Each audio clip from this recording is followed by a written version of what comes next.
Greetings, welcome to Business Chronicles. My name is Solomon Tumwesje. I'm your host here at Business Chronicles. And Business Chronicles is a podcast program hosted at Studio 84.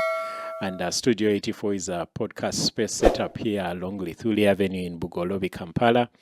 It's a space really set up to facilitate conversation. Individuals, organizations tell their stories and along the way position themselves as authorities at what they do, because we believe that everyone is an authority at something and has a story to tell. Today's guest is a special one. She is officially the very first repeat guest here at Studio 84. We've hosted her before, and she told us things about her and her background, which I don't intend to repeat. But before she left last time, she mentioned that she was on a journey to become a sleep coach. Yes, you heard me right. A sleep coach. Like, life has lifed so hard that we have reached a point where we have to be coached to sleep. Like, I remember last time we probably talked about it, like, as day follows night. Like, when night comes, God is designed us to sleep. But we now need someone to coach us to sleep. Whoever thought? What a shock. Like we did last time, I'm going to ask her. Carol, please introduce yourself to our viewers and guests, and we see what you have for us now. How has that journey been? But first, tell us what's happening. Thank you very much, Solomon. Excuse me. Thank you. I'm very honored to be the first repeat guest. Yeah. And it's a season of fasts for me. Yeah. I'm also the first sleep coach in Uganda. Wow. Yes. My name, again, is Caroline Businje. I'm from a company called Duvet Lady. Yeah. And the journey has led me here, where I'm the first sleep coach in Uganda. Yeah. And doing amazing things to help people to rest. It's a very exciting time. Wow. Yes. Carol, so just to brief you for our viewers and listeners, I'm not going to take Carol back to my usual script of her background and things like that. If you would like to know that part, please watch our previous the episode where I've hosted her before the last episode. It should be popping up somewhere in the top right corner. Yes, top right corner right about now. Click it after and watch and get to know her. Right now, I'll dive straight into it, Carol. Why must we be coached to sleep? Isn't it like almost against the order of nature? Like we naturally have to go to the bathroom. We are naturally supposed to sleep. How did we end up here? Yes, it should be the natural order of things. We were created to wake up, work, do whatever we need to do, and go to sleep. Yeah. But I can't blame any one thing. I won't say industrialization or civilization, but we've gotten to a place where, due to the necessities of life, first of all, we have people who work night shifts, for example. Yeah. So those people can't go with the natural order of things.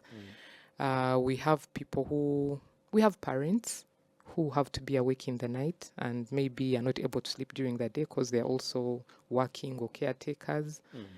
By parents, I mean new parents who still have babies who wake up every so often in the night. Yeah. So lifestyle has changed so much that we do not fall asleep when we are supposed to.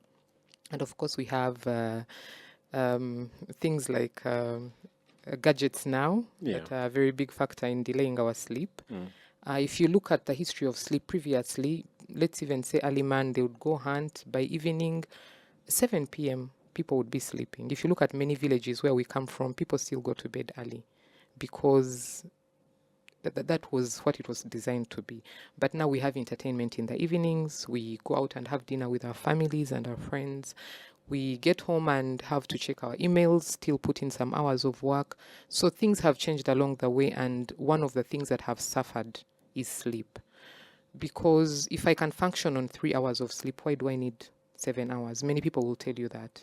Someone else will say, but I'm looking for money. If I can work 3 jobs, why do you want me to sleep longer? I'm wasting time that I could be using to earn some more money, because life is demanding and life needs money. So many things have come in to disrupt the natural order of things, and we are sleeping less. Yeah. And like everything, there are consequences. Yeah. And now we are suffering the consequences. We are seeing them in our children. We are seeing them in ourselves, how we perform at work. We are seeing them in our relationships. We are seeing them in our health as well. And so that's where I'm coming from, to come and say, how can we rest better, to take better care of ourselves and of those around us? So yes, that's why we need sleep coaching. So Carol, as you spoke, I get more questions that I had not even thought of before. Here I was thinking, how was life like in a home, in a typical home before gadgets? Even before gadgets, how was life like before electricity? Then my mind jogged to way back in boarding school where there was lights out. Yes. Then I remember, how was life like no gadgets? When you get home, let's say there is no light, not to meme anymore, but let's say there is no light. What do you do with the kids or with the family when there's no light? It means typically, okay, fine, you'll still have 5G network on your gadgets now, but let's say you rely on Wi-Fi. That means there's no internet. That means there's no TV. That means there's darkness, and maybe a candle or a lamp here and there, and that means conversation. Yes. That means conversation, very many times a meaningful conversation, because you're going to ask your children how their day went, or what they did that day. And then that's when you find out things you need to correct, things, ideas you need to give them. And for those who have partners, that's when the conversations are also happening.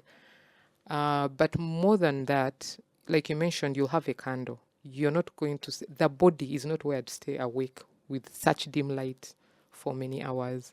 So if you lit the candle at say 6:30 p.m., by 8 p.m. the brain is signaling you to go to bed. And so you'll go to bed earlier. But again, with no light and with no other entertainment, there's no motivation to stay awake longer. You know what entertainment does? It keeps our mind going. It excites our mind. So you want to stay awake. You want to finish one more episode. You want to see one more video on that social media app. So there's no... The brain is active. It thinks we are still going. But when even now, if you go to your home in the evening and you still have all this activity going on and you dim the lights, you'll find that your brain is saying, okay, it's time to wind down. And you'll get sleepy faster than you would when the lights are on and the music is playing and all these things are going on. I feel like I need to pay for this sleeping coach session already, because you have no idea what you've just done just by having this conversation. I feel like something just stunned. I'm glad. Do you want me to share? Please, yes. I think I'm about to implement a lights out rule in my house. Starting with 8 p.m., Wi-Fi goes off. Not just for the kids, but for us as well. So if I'm dying to stay online, then I'll be blowing my mobile data at that time. And also maybe just switch off lights or something. That will help on my light bill. Start with the gentle stuff, like just dimming the lights. Just dimming the lights in the home. That means now I have to call my friend Hamis for dimmer lights. Dimming light switches. Yes. It's a good time to throw a kalango for Hamis, eh? Please. For all your reliable, original electrical supplies. I'm talking all electrical supplies, switches, lights, whether big lights, small lights, dimming switches, the fancy lights, touch, and all that stuff. Namu Enterprises, my friend Hamis is the reliable guy, especially if you're building your home. Is a good time to when you're still building your home, it's a good time to engage him, so that incorporates all these things in your construction plan, and then you avoid having to do quick fixes after that. Hamis, you and I are going to have breakfast after the meeting on Wednesday. Carol, so you are already telling me about the common mistakes we made, trying to stay on a gadget, watch an extra episode and all that. I'm going to ask you a very basic question that, has interesting answers sometimes. What's the recommended time for a human body to sleep? Okay, for adults, it's recommended that you get 7 to 9 hours a night. Yeah. It helps if this is consistent. Yeah. Yes. So build a habit around 7 to 9 hours of sleep a night. That's the simple answer to that. So, Kari, you're saying if I'm to wake up at 6 a.m., I need to go to bed latest 10 p.m. 10 p.m., yes. And if I'm to wake up at 5 a.m., which is what most people do, I think, in this city, considering work, traffic, and all that, or kids going to school, means I need to go to bed latest 9 p.m. Yes. Kara, at 9 p.m., people are still stuck in traffic, headed home. If you live in Nigeria, I'm just saying. Shots fired. That's a myth. Nigeria isn't as bad as it used to be. But seriously speaking, at 9 p.m. the city is still alive. Yes. So how is this supposed to work? So a lot of sleep, and I'll share this because I'm meeting this challenge with many people that I'm working with. A lot of what you're just sharing goes into how we manage our time. Yeah. I understand that we have very many business people who are running businesses, but let's be realistic. If you're the one in your business, in your office from 5 a.m. to 10 p.m., there's a problem. Yeah. We need to set up systems in our homes and in our offices where we are allowed to step away and get the rest we need. Yes, it's true that 9 p.m. people are still, the life is still going on. Yeah. But imagine if you start, if it's an 8-hour day and we've started at 5 a.m., where are we still? The same people still up. I'm not saying the businesses should close in 8 hours. Yeah. If you have a 24-hour business, it should be open. But set up systems that help you manage your time better. And your staff. And your staff, yes, as well, so that you're all able to rest and be able to show up at work fully. If you're the one, it's nice to work and make more money, but then that money can also be used to treat you when you get those, issues that were caused by health, among many other things, rather by lack of sleep. Because if you're not sleeping, it means you're probably also not eating well. It also means you're not working out. So it's accumulation of things because we are very busy. So time management, setting up systems to help us use our time wisely to put in that rest and everything else that we need to be healthy, really. Let's discuss this, Carol. What are some of those maybe unknown, maybe not commonly known effects of not having a good sleep? You just mentioned, just try and take me through. What are some of those issues that we are likely to get if we're not sleeping well? Okay, I'll start off with the very simple ones, which I'm sure you've experienced before. We are irritable. When we haven't slept enough. Yes, that's so true. And irritability might not be detrimental to your health in that moment, but you're going to yell at your boss or your child, and these are things you can't take back. It rattles us so much that everything agitates you. You're in traffic and you're quarreling. The tea is not good that day. Nothing is working because you didn't get enough sleep. I'll give you an example, and I think it was you who highlighted it, in a case where I gave someone a wrong Momo code. They were supposed to send me money. The money went somewhere else. And I didn't understand how something that I do every day could have gone wrong. And then you mentioned and said, you know what, that means you're not okay. And I wasn't okay. So such small things, what we call small things, will happen. But over time, there are also more serious issues. So sleep, the way sleep works is that it benefits our body. Our brain, our body works well when we are resting. And when we don't rest, we are taking that away from our body. So you're tired, yes, your brain is not functioning at full capacity. You're not going to be productive at work. You're looking at your screen and it's not making sense. 20 minutes later, you're like, wait, I'm supposed to be working on a document for so and so. Where is the document? You haven't even seen it. This goes into, I think last time I mentioned that sometimes we are driving and we are not sure where we are going. You'll find yourself at your office, yet you are supposed to be picking a child from school or something. So you're in autopilot. You're not really paying full attention. You're not, if I may use our language today, you're not fully present. Now, there are also health effects. Studies show that if you're sleep deprived over a long time, you're increasing your chances of getting illnesses like diabetes, Alzheimer's, some sleep affects these things. It might not be the singular cause, but it affects it increases your chances of suffering from such illnesses. Not getting enough sleep actually also lowers your immunity. I know that many people have experienced this. You have an event on Saturday, you're not sleeping 3-4 nights before. By Saturday, either you have red eye or you have a cough, some flu. Yes. That is your immunity saying, man. No, you're pushing it. Yes. Yeah. Carol, I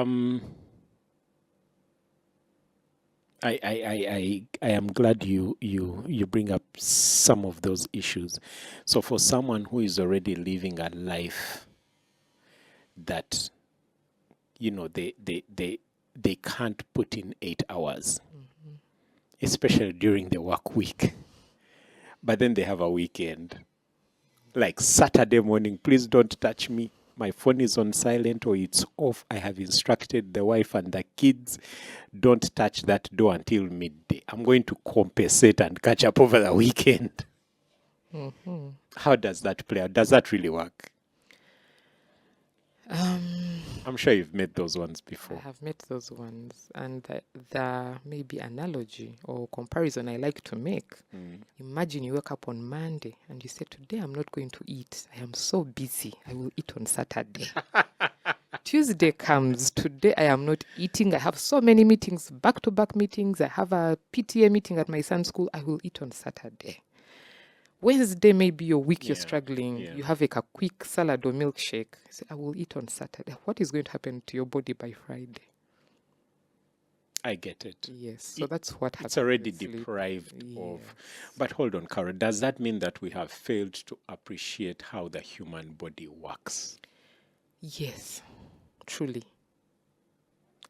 Because what you're talking about, eating habits, that's also happens. Yes. I know people will sit on their desk and say, oh, today I was so busy, I had no time to break for lunch or anything.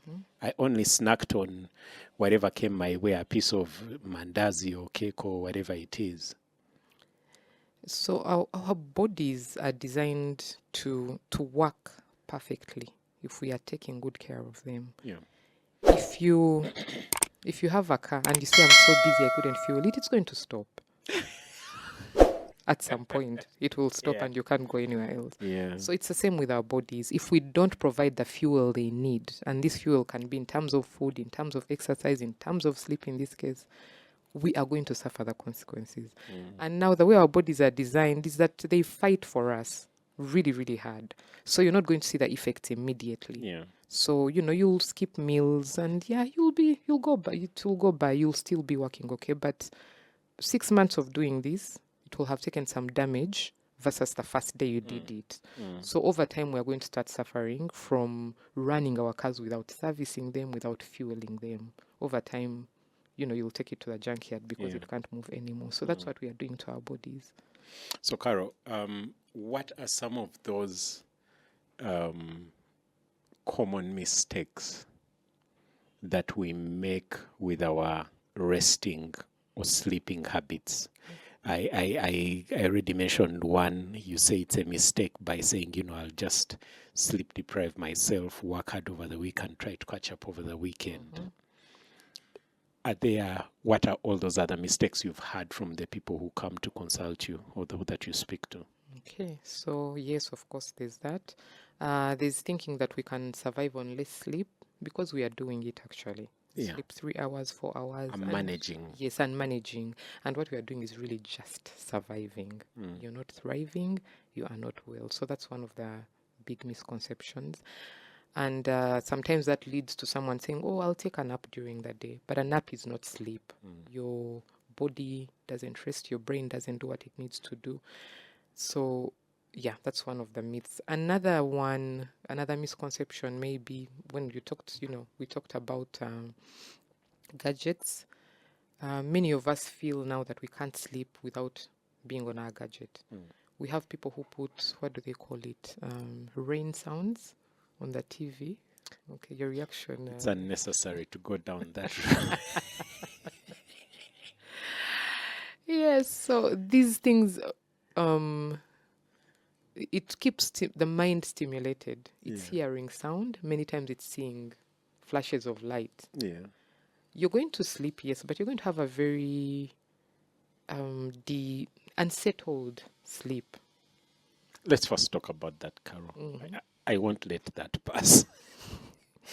Are you saying I need to see a sleep coach because I need rain in my ears for me to fall asleep? Yes.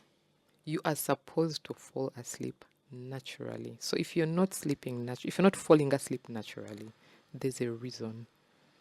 What is that reason? Wow. And how can we address it so that you can fall asleep naturally? Go on. I interrupted you. So yes, that is something that's terrible. Another one that I've had or seen a lot is that alcohol helps us to sleep. Does it not? No, it doesn't. By the It helps time you it to black out. By the time it helps you sleep on the wheel. Yes.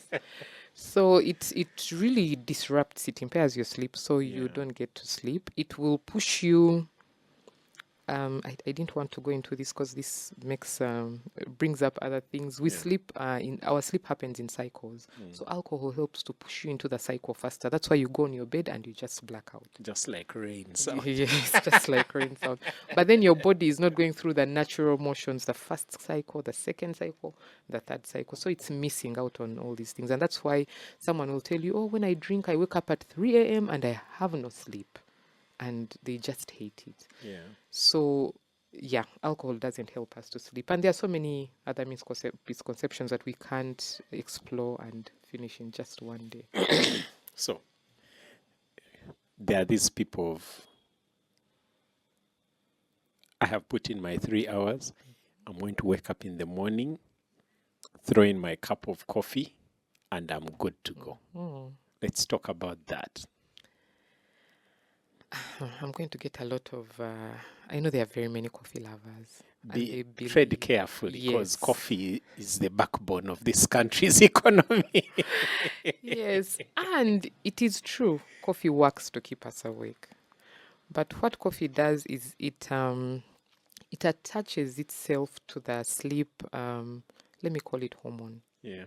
And suppresses it. So it's not that you don't need to sleep, it's that the sleep, like a guy who helps you to sleep has been shut up. So it won't go away. It's there. Your body still needs the sleep, but because the guy has been shut up, you're still moving. But what does that mean? You know, like I said earlier, you're not going to be able to catch up for lost sleep. So you'll have slept less, you'll still suffer the effects of sleep. You're actually sleep deprived. But it gives you energy, you're vibing, you're working, everything is going well, but you're sleep deprived on steroids. I'm not bashing coffee. I love coffee, but it shouldn't be used as a drug. So what I'm hearing, Carol, you're really bashing all our hacks to stay productive. And are you then saying there is no replacement for a good night's sleep or good restful sleep? Unfortunately, there isn't.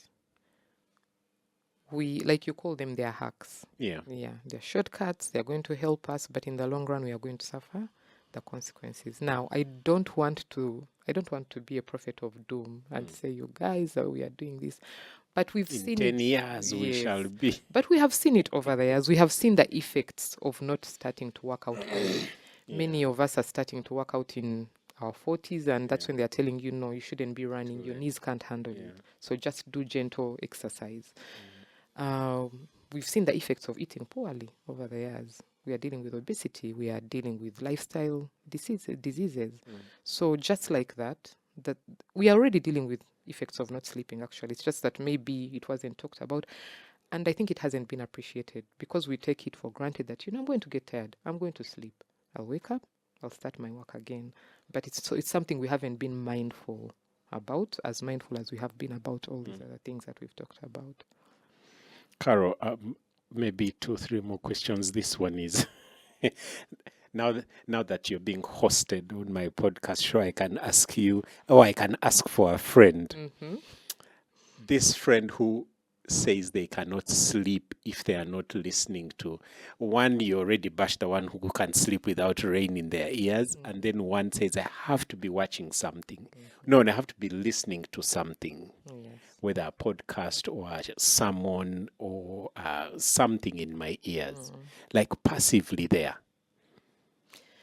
That person is not separate. Is not very different from the rain person. Yeah. The ideal. Okay, maybe I'll use this example. If we believe in creation, there's an order to things. Yeah. There's morning, there's night. I like to draw examples from animals. Yeah. Except for the nocturnals, the bats and the like. When it comes to evening, no one tells animals to find bushes, to find their homes, to go to sleep. They go. We know that. Well, chicken, good example. Most of us grew up with them in the home. There are even proverbs in my language where they say, they give up on dinner like chicken because they don't wait for dinner. When it's 5 or 6 p.m., they go to bed. And they fall asleep naturally. And we are animals. We are meant to fall asleep the same way. Not with rain sound, not with the sound of this and the other. Yes. And life has gotten us to this place. So we are not judging anyone. Yeah. But when we know better, let's find a way to address it.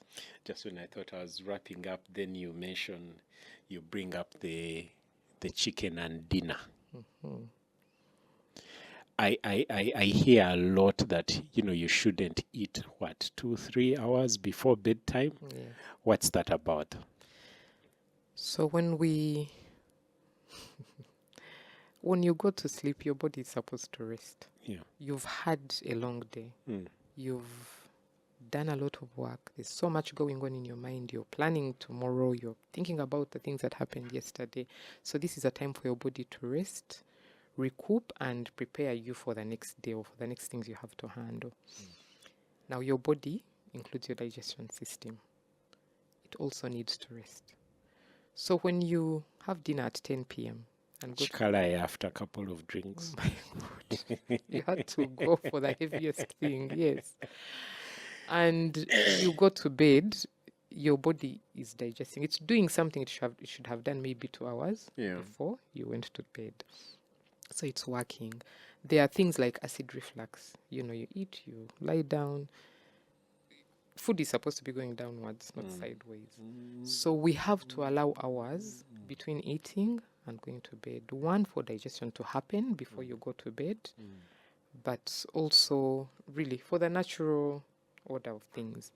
Now, we talked about way back for our people who didn't have light. No one was eating in the dark.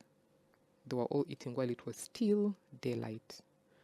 And I think I've had it from nutritionists, actually. I think Dr. Kaseline, if I may mention him, that we should eat while it's still daylight. After it goes dark, we have no problem we have no business putting things in our tummies.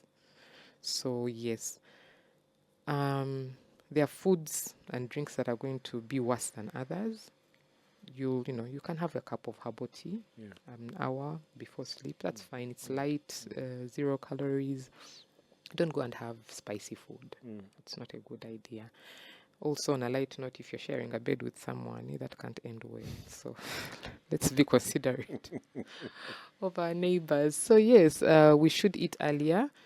Avoid the spicy foods, alcohol as well. Go out, have some drinks, make sure you allow some hours. When you get back home, don't continue with the drinks. Drink some water, take some light teas, and go to bed light. You'll even wake up feeling better, but you'll have a very good sleep, restful sleep, yes. Wow, Carol, thank you so much. Thank you so much. I hope someone is being helped. If you're a viewer or a listener for this one, you can, write a comment or ask a question somewhere in the comment section of wherever you're watching or listening this one from. Carol, lastly, I also know that you have an event coming up, Sleep Code. What? Unlock your sleep code. Discover the sleep code. Discover the sleep code event coming up. What should we expect at the Discover the Sleep Code event? Well, one of the things which everyone is going to walk away with is tips. on how you can improve your sleep. More tips than we already have in this conversation. Yeah. Oh, yes. There are so many tips on how you can starting that very night. Yeah. Yes, to improve on your sleep. We know that sleep is not just about going to bed. It's about many other things. So we've invited, or we will have people in the room who are speaking to two different aspects of how sleep affects our health. We will have some medical doctors. We'll have some people from nutrition, workouts, physical wellness and fitness, mental health. We'll have all these people in the room, people talking into parenting, because sleep is an all-round thing. So we'll have some, you'll have some free sessions if you want to consult with maybe a nutritionist. We'll have a nutrition garage in the room. They'll be doing some free consultations. So you'll have all these people at your fingertips. Up to you how you want to use the contacts I'm bringing to you. We will have human resource people in the room, because this is something they're dealing with at their workplaces. We've been doing research, and performance is suffering because people are not resting well. So we'll have also those ones in the room. We will have we have different vendors, different partners, people we are partnering with, and really the idea is for us to learn to appreciate sleep and what it can do for our bodies, for our productivity, and for our relationships as parents, as wives, husbands, sisters, brothers, children.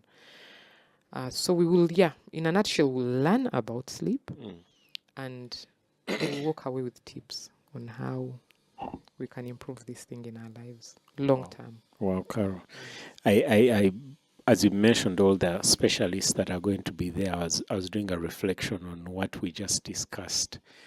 And what came to mind is how I've noticed that lack of good sleep affects me. If I usually my workout is early in the morning, and on the nights I have not slept enough, I really struggle in the morning to work out. I really struggle.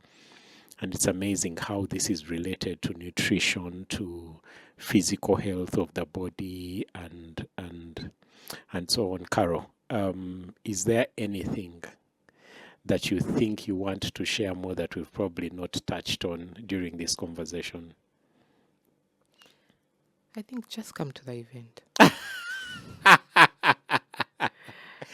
Come to the event. It's on the 10th of September. That's about a week and a half from now. It's at Sky's Hotel Naguru, 7 a.m. So make sure you go to bed early, because we don't want you to come when you're not, you'll miss out if you're dozing. So go to bed early Tuesday night, so at Wednesday morning you're there, sharp and early. We have a lot in store for the people who will be in attendance.